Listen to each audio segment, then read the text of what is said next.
పేతురు ఎంతవరకు అడుగులేయగలిగాడు, పేతురు ఎంతవరకు ముందుకు సాగగలిగాడు, పేతురు ఎంతవరకు సముద్రం మీద నిలబడగలిగాడు, పేతురు ఎంతవరకు చెప్పండి సమస్యలు దాటి వెళ్ళగలిగిన శక్తితో నింపబడ్డాడనంటే యేసు వైపు చూసినంతసేపు మాత్రమే. ఎప్పుడైతే యేసుని చూడకుండా తన చూపు చెప్పండి సముద్రం వైపు మళ్ళిందో, గాలి వైపు మళ్ళిందో, తుఫాను వైపు మళ్ళిందో, అతడు ఏమైపడి తెలుసా? మునిగిపోసాగాడు.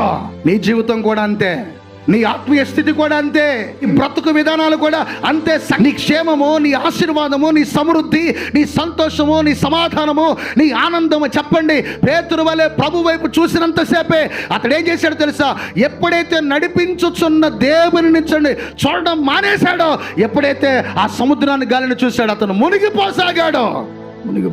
మరలా మునిగిపోతున్నప్పుడు పేతురు అడిగాడు, దేవా నన్ను రక్షించమని కేకలేశాడు. ప్రభు గద్దించి బుద్ధి చెప్పండి వెంటనే ప్రభు మరలా తిరిగి పేతురును పైకి తీశాడు. దేవుని